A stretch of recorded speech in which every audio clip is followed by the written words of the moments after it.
Well, good morning, Facebook family. I want to thank you for tuning in for Tea and Talk with Hermie, with not only a guest host, LaRon Bell, but also a returned guest who's been here a plethora of times, who's now I call my big bro, well, I call him Big Bo Griff, but I want to thank him and thank you all for watching and give us the opportunity to allow to introduce himself one more time as we're gonna talk about the importance of a routine and kind of shoot off the hip a little time and see how we can do this. Hey, what's going Thanks. on, Ron? What's going on, man? Hey, man, hey, I'm just glad to be back here, man. Like I say, anytime you or your mom reach out to me and say, I need you, Mm.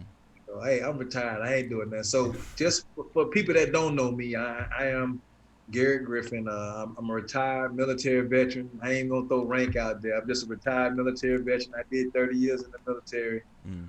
Married. I have 4 kids, man, living here in Texas and, hey, living the good life. Hey, living that good life, man. I like it. I know you always talk about your kids, man. I love hearing that. Yo, man, there's no hood like fatherhood, man. So blessings, man. Definitely Yes, blessings, yeah. man. But yeah, man. Let's get right into it, man. Let's if you don't mind, like, what's your morning routine? Like, is it strict, rigid, flexible? Like, kind of walk us into a day in the life of that early retired life. So I would tell you, mine is not rigid now Mm-hmm. because I'm retired and Okay. because I have flexibility. Right. Right. And when Right. I Right. was in the military, it was somewhat, but even with it not being rigid, I still have certain checkpoints that I want to hit by certain times throughout the day. Mm-hmm. And so normally I get up around anywhere between still, even though I'm retired, I still get up around about 4 or 5 o'clock. Mm-hmm. Uh, thank the good Lord for allowing me to see another day. Then I look at some type of motivational video. I go to YouTube, or I'm a big Clubhouse guy now, so I Yeah. sit there and I listen to Clubhouse or audiobooks. That's my favorite thing. That's my new thing, the audiobooks. Oh, okay. Okay. I like audiobooks because for me, I'm a country boy from Alabama. When I start reading books, man, it's like kryptonite. It put me to sleep. It just take all my energy. But when I listen to an audiobook, normally it's the author that's actually doing the talking, and so I can really receive the book the way the author intended it. So that's why I do audiobooks. And then after I do my audiobook, man, I got to work out. That's my therapy. If I Mm-hmm. don't work out, man, something is gonna be it's not gonna be a good day. So that's the most important part of the day for me. After I done did that stuff, I work out. After I finish my workout, I work out for about an hour, hour and a half. uh, Come back, shower, get me something to eat, and then the rest of the day is whatever my wife want me to do. I'm just gonna be honest. Good That's man. how it is right now, Good man. man. That's what it is right now, man. But that's basically my routine, man. But I think like me and you had a conversation earlier. It changes. Mm-hmm. It's good to have some type of structure, but also be somewhat flexible because sometimes people get bent out of shape if they miss a benchmark, Mm-hmm. and they miss a benchmark, it like throw everything off. So that's why I like the flexibility.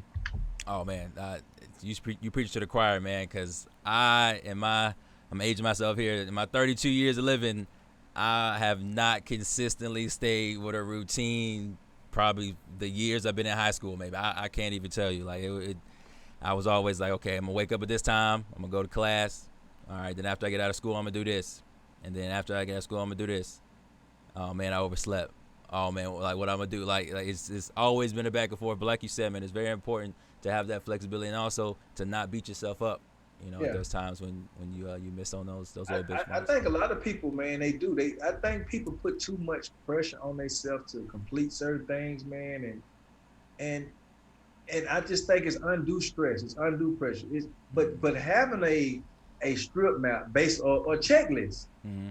like you set that checklist for yourself for that day, and as long as you mark everything off on that checklist, when and what time you get it done, it won't beat you up as much as you trying to adhere to the timeline. I like the checklist you sent me though, man. I think it's Oh, very doable. I It's appreciate that, very man. it's very doable. But I would tell you, based off your checklist, just think about how you left the office a little bit later. If you was to beat yourself up, Mm, you see what I'm saying? yeah. If you was to beat yourself up, then you be thrown off for the rest of the day because you didn't hit that benchmark where you wanted to hit it at.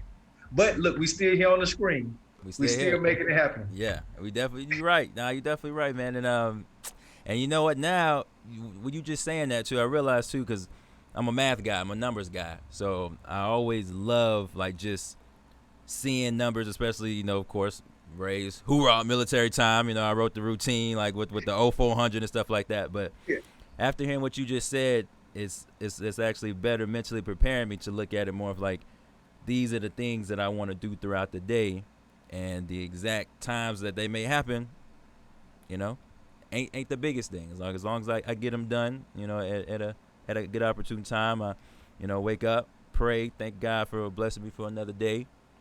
I read, do my juicing, clean up a little bit. I rap, because I am an MC, so I got to rap a little bit. Make some time to stream on Twitch, get ready for work, go to work. After I get off work, that's time with my young queens. That's very, very important time. It's fatherhood. I got to work out, do my self-care, do some more juicing, and wind down and get ready for bed. Some more praying, some more reading, and hit my head on the bed, man. So, I think if you hit those benchmarks, regardless of what time, and it's nothing wrong with putting times there. There's nothing wrong with putting times there because again, it's still helping you manage your schedule. Yeah. Because a lot of people don't. Remember, you get 86,400 seconds in a day. Oh, dang, I ain't even A know lot that. of people do. I ain't know that number off the top of my head. I'm the math guy. You over give me the math. Look, man, look. I've been talking about it before. So LeBron, check this out. All right. So let's just think about it. If somebody told you they give you $86,400 every day, you got to spend that 86. It don't roll over to the next day. Oh, no singular. You got to spend all $86,400 in that day. I guarantee you'll figure out how to spend that money. But yet, what we don't do, we don't manage that 86,400 seconds that we have in a day. A lot of people misuse it. And let me tell you, money is not your most valuable resource. Time is. Facts. You can get money back, man. You can get money back, but because having a routine help you to manage your time a little bit better. Having a routine is so much better than I ain't gonna lie. I'm an Aries. I'm a fire sign, man. So we like to shoot from the hip a lot, but it don't hurt to have a somewhat of a little, a blueprint to go back to help you manage that time. And so that's what's most important. Because then once you have that list, then you know what, you can shift some stuff around. And by you putting them times there, you can go back and, because what you have to do is reevaluate your routine from time to time. Like you allotted 2 hours for something that might only take an hour. And so you know what? Either it give you a little wiggle room to be a little late or be a little early, or you could maybe put something else inside that routine. That's your baseline. But it's always gonna change up because life has a funny way of stuff happening. You get into a car accident, or you get held up late for work, or you oversleep like we talked about. Yep. Stuff happens. That's life, man. So yeah. Man, you're definitely right about that, man. Yeah, and like you said, like it's really important to be flexible. That way we can, mix stuff around, and then also, change stuff in the future. Like, cause my plan. This is one of the first routines I done wrote down like on paper. Usually when I put routines down, I type them up on my computer or type them in my phone. But this time, I felt some power over me when I wrote these down. Like when I had this idea, and I might have mentioned this before, but I spent pretty much my entire life not trying to be on the same routine as my father. Like I was like, I'm not there yet. Like I'm not ready to start getting tired at 6 o'clock, 7, be in the bed, waking up at 3 o'clock in the morning. I'm not. I was like, I'm for years. I was like, I'm not doing that. Like I don't want to do that. But this morning I was like, dang, I might be getting there. Like I it might. Not to mention the fact that I know I'm a night owl. Yeah. I've been a night owl since birth. My mama told me, daddy told me that, everybody told me that. So, like, I recently I'm reading a book called Art of the Impossible by Stephen Kotler that talks about the importance of making your life schedule work in tune to your circadian rhythms. Yeah. And that's what this routine that I made is an effort to do. Okay. So definitely praying that that's gonna roll with me, man. But now I want to go back. Now speaking of books, man, you got to school me. What you listening to? What podcast are you listening to? Because I'm a big, huge John C. Maxwell guy. Okay. And so one, I'm listening to his podcast on Spotify, but I got an audible that he's done that called "Leaders Ask the Greatest Questions." Leaders ask the The greatest greatest question. questions. Bars. See, oftentimes, man, people think in leadership positions, the leader has the answer to everything, and that's not true. The great leaders are the ones that put pride to the side and willing to ask questions when it's something that they just don't know. And so he in the book, and because he had a 3-part series in the podcast, and he talked about the leader's grace. And matter of fact, I just happen to have this right here with me. But with the podcast, if you go listen to the podcast, they also give you downloadable resources that you can follow along with the podcast. And like this one right here, leader's greatest worksheet. So the leader's greatest victory is his victory over oneself. So I mean, this one right, this particular one, this podcast is a 10-part series, and they talk about the leader's grace. The leader's greatest asset is confidence. People don't follow nobody that they're not confident in. And so it's important as a leader to continue to hone your skills and become as knowledgeable as you can, because the more confident in what you do as a leader, people follow you. Then like the leader's greatest weight is responsibility. That's as a leader, your greatest weight, because again, you can delegate a whole bunch of stuff, but responsibility you just can't give up. Because at the end of the day, when it all goes wrong, they're gonna look at you as a leader and say, they're gonna hold you responsible. And I throw one other one at you. The leader's greatest discipline, taking time to think. That's the leader's greatest discipline. A lot of leaders don't sit down and think about stuff. A lot of leaders like to just jump in and say, let's do this and let's do that, and this is how we're gonna do. But they don't think about the second and third order effects of their decisions that they make. And if they just took some time back, sit down and do like you did with your routine, write it out. Because that's what you did. You wrote it out. You went to a place, you went to your little quiet place, you wrote it out. But then you got to take it a step further. Now you got to put your vision out there and let people poke holes at it, like you did when you sent it to me. You sent it to me, and you wasn't upset. You didn't take it personally if I said, well, maybe you want to do this or do that. Because again, when you sat down and write it, it's just certain things you don't think about that other people can put it in there and tell you, hey, maybe you want to relook at this or whatever. And then you got to launch it. And when you launch it, you got to realize that along the way, you might have to reassess it. Just like with your routine. You done wrote it down. And like I told you, it's different when you're writing something down and when you're thinking about it in your head and you put it on the phone. See, it take a little bit more work to write it down on paper than it did to put it in your phone and hide it. Plus, you can put it up on your mirrors and stuff, so it's gonna continue to sit there and hit you. But as you're going through the process, you're gonna say, you know what, reassess it, and you can change it up a little bit. But John C. Maxwell is my guy. Him, Simon Sinek, man, leaders. I just like leadership stuff. Even though I'm retired, I still mentor a lot of my former soldiers and help a lot of people out. And I think that as long as we're on this earth, we have to continue to learn. We have to. You can never be too old to learn. Never. I don't care, because it's always gonna be something else. I mean, doctors and lawyers have to recertify.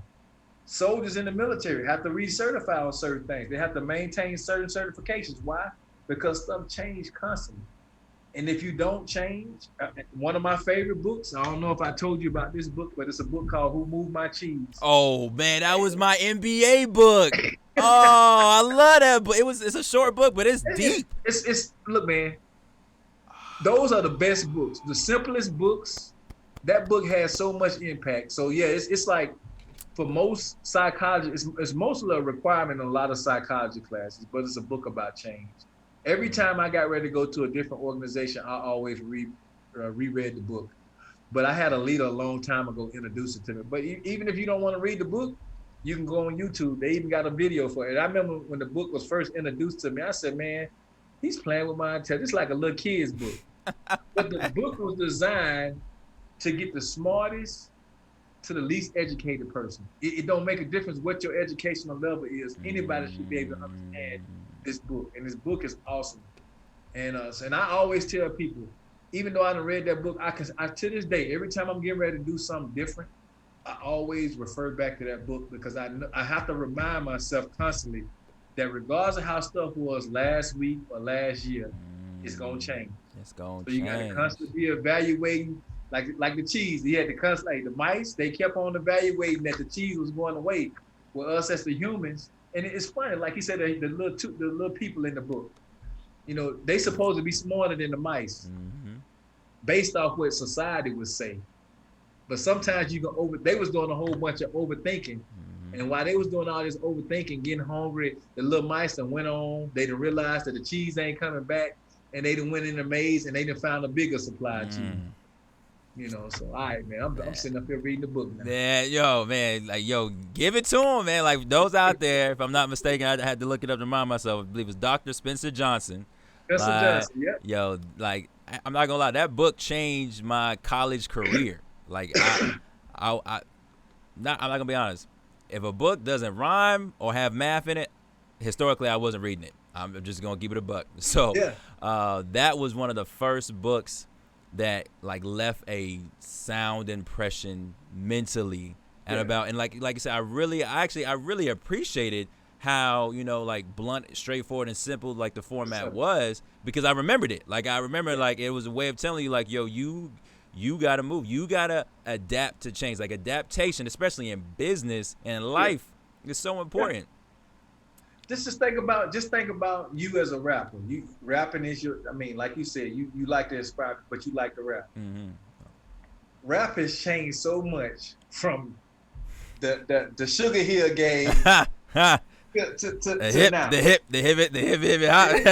And again, the people that survived in the game was the ones that was willing to adapt throughout the process.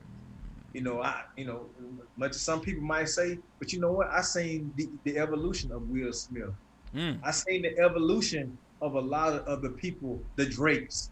Drake ain't like the way it was when he first came out. Not at all. But in order to, and that's what that book is about, man. But Spencer Johnson got a lot of books. He got another book called Peaks and Valleys. I'm telling you, get that book. It's awesome because again, and everyone in his books is always an analogy to something. Just think about it. It's peaks and valleys. We all gonna have peaks and valleys in our life. We determine how long we at the top of the mountain, and we determine how long we down in the lower parts in the valleys. And we also have to remember that every time you get to a top of the mountain, guess what? It's always another mountain that's higher than that. So you can't get comfortable once you get to the top. So he got that book. Then he got another book called The Gift. I think The Gift is basically telling the story about what happened to him and her, because one of them stayed at Cheese Station C. He didn't leave. He refused to change. And so that book, the next book talks about, I think it's called The Gift or it's called The Present, because he's sitting in the classroom and people is asking him, well, whatever happened? Did he ever leave the maze? And so but Spencer Johnson, man, he has a lot of books that I find to be very helpful. Oh, the other one, I see it now. I just looked at his books. The 1 Minute Manager. Oh, so again, another one of my favorite books. As a leader, you need that book because he talks about. So it's 1 minute goal setting. So when you go into an organization or whatever, you and your people, y'all sit down and y'all come up with goals, and it shouldn't take no more than 1 minute. If it take more than 1 minute, 9 times out of 10, y'all not gonna be able to get stuff accomplished on that list. And then y'all try to narrow it down to about 5. Then he talks about 1 minute of rewarding or praising people, and because again, people within under your footprints, you have to let people know that you see them. You appreciate them or whatever. But he also talked about how you go about doing that. Then he talked about 1 minute of, discipline. And when he talks about it, he talks about not so much attacking people. Some people, especially if you go around the military, you look at drill signs, you look at full metal jacket, you see the guy cussing the people out and stuff like that. Never attack the person. Right. Never attack the person's character because it can go wrong. But what you do, you address the thing that they did wrong, and it shouldn't take no more than a minute though. Anything longer than a minute, now you tearing them down, you beating them up. Right. So another great book, man. Another great book to add to the toolkit. That is definitely another book that I'm pretty sure we had to read that. We read Who Moved My Cheese first. Man, you helping me remember. The other day I was telling people I don't read that many books, man. You got me remember. I have read a few books. You got a few under your belt, man. You definitely got a few under your belt. There's some on here that I wasn't aware of, though, but the present did show up. Like you said, it is the present. And Peace and Valor should be there too. Yeah, Peace and Valor. I see Peace and Valor, and that's what I wanted to comment on. I want you to read that one. I want you to read Peace and Valor. Okay, see that, and that. Quick, and they all quick reads. Okay, that's what I was gonna ask you, because I am a very, very slow reader. I might rap fast, but reading super duper slow. So, what I had to learn in order to get into physical book reading, that's something that I transitioned to be in my self-care.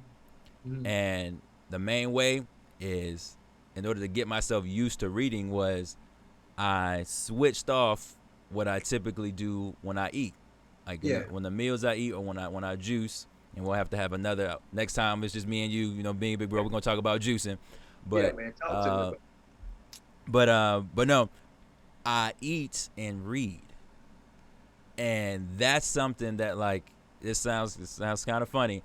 I was always afraid to do, not because I'm a messy eater and I'm gonna get my book dirty, but like I always just wondered, like what is the hand situation? Because I'll be seeing people at Panera or Starbucks and stuff, and like a lot of times I see them have the book on the table, and they'll have their meal and they have their book right there. I'm like, oh, that's dope. I like that.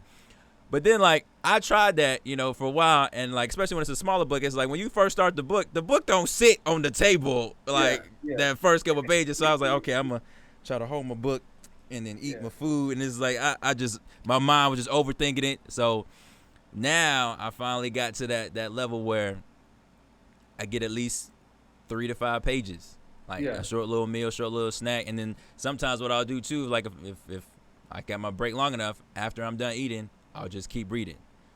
And what I'm also, when I'm not doing is, because we're talking about benchmarks, I don't focus on how many pages I read every day. I don't beat myself up if I read this many pages, that many pages, like, because the book that I'm reading now, this Art of Impossible, it has, really real, it sounds a little like over the top or dramatic. It changed my life, like in 61 pages. That's one thing I know, is that it's also a weird math thing, is that, like, I don't use bookmarks.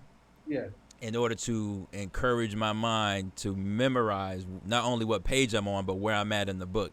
So what I'll do is, sometimes if I'm in the mood, I'll make a little hook with the page number. Like, I know that the hook I got is like, I got 61 grits. I got 61 grits. I got 61 grits. That means I'm on page 61 and I'm on the subheading for grit. That's the next part I'm at. But I don't do that every time. Sometimes I'm in the mood, I do that. But the main thing though is just like, it does make me feel good, to read about things about my personal growth, because like, I've looked at films, I've looked at TV shows, I've had mentors, father, mother, grandparents, like all these influences. But like, as far as books, as a child, I was pretty much just forced to read books in literature class.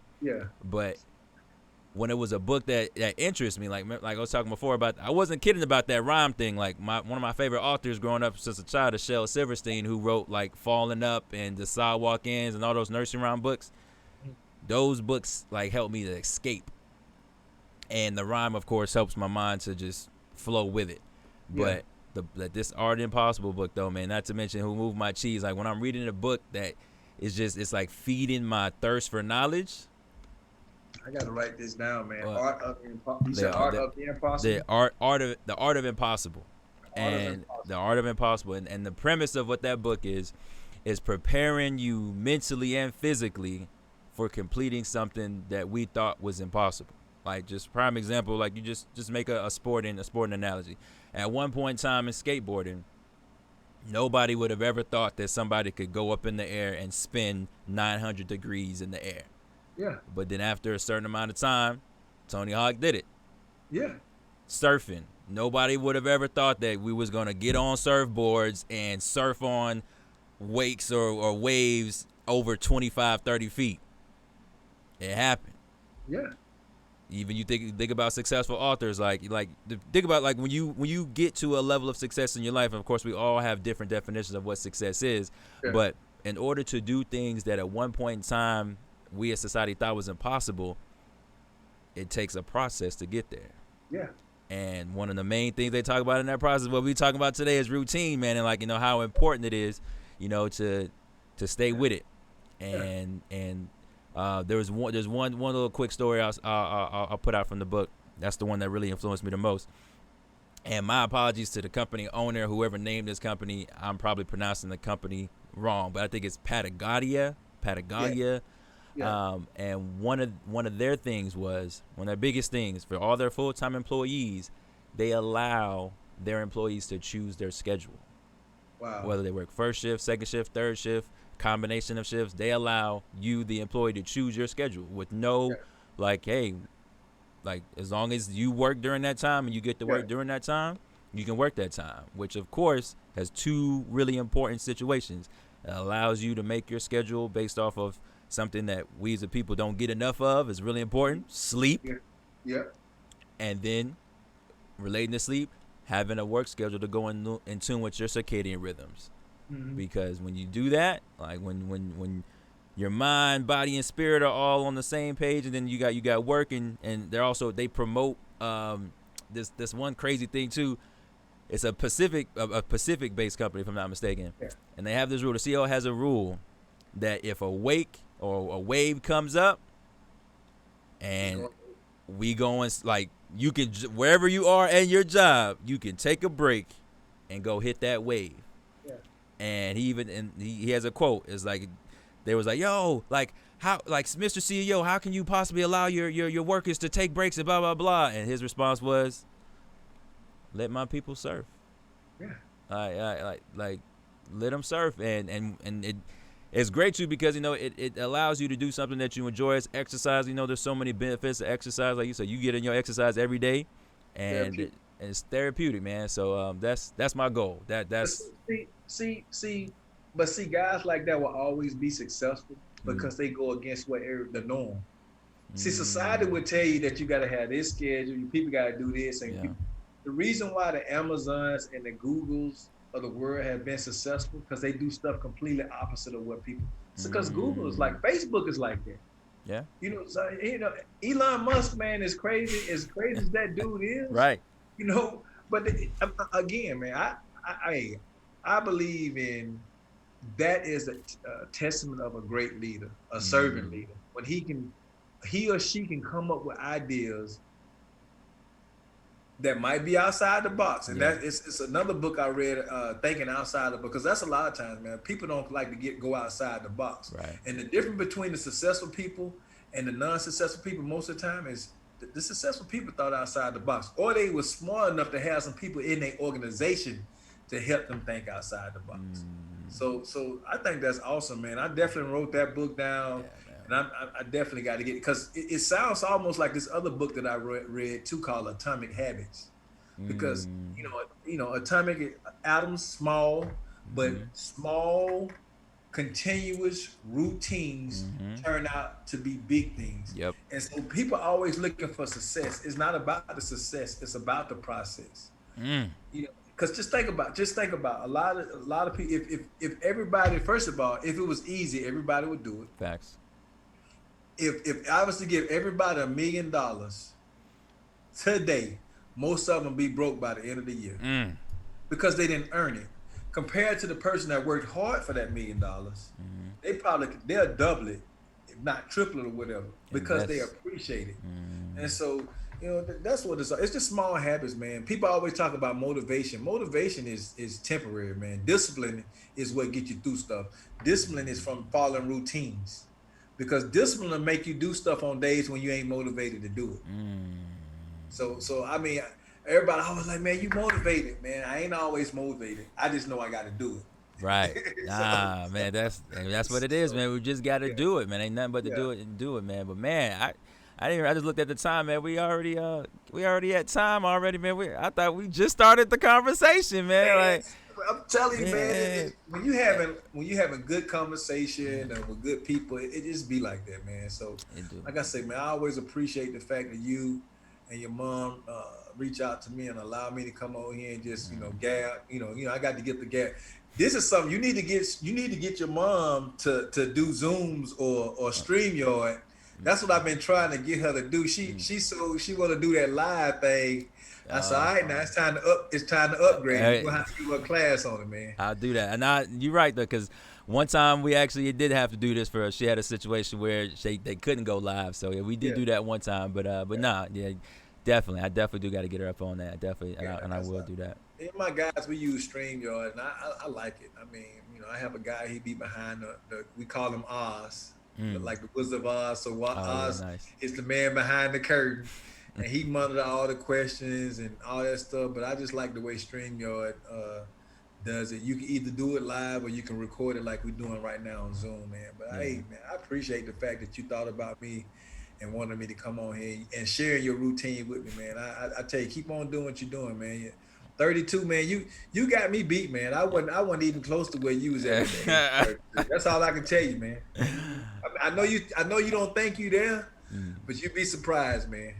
Man, I appreciate that, man. That's the Most High, mom, dad, grandma, family, friends, everybody influence, man. And hard work, man. Got to stay with it, man. Definitely appreciate all y'all, and you too. Now you and that whole family list now, the big bro Griff, man. I appreciate you, man. I really appreciate do. You, man. Yeah, man. You got any other gems you want to drop before we head out, man? Like you got. Hey, man, look, you don't have to be great to start, but you have to start to be great, man. That's I'm leaving with that. Bars, let's go. You don't have to be. I just throw that out there, man. And I'm telling you, because again, people try to wait for the stars and the moon to line up perfectly. It'll never happen. Yeah, that's true. It'll never happen. If God put something inside you, trust and believe. If he put it inside you, all you got to do is step out on faith. And everything that you need to make it happen is going to come. It's going to come. Amen. Amen. All right, man. That's all I got, man. I think I done fed the people enough for them. Yeah, man. That's free food for thought, man. Like you can't give them the whole milk for free. You know what I'm saying? We got to give them a taste, man. Just a taste, so they'll come back. Yeah, that's true, man. Well, like, once again, man, I appreciate you, man. Much love. You know what I'm saying? And to Facebook family, this has been Tea and Talk with Hermie with your guest host LaRon Bell and our wonderful guest Big Bro Griff, man. I appreciate you, man. Peace and love to everybody. We out.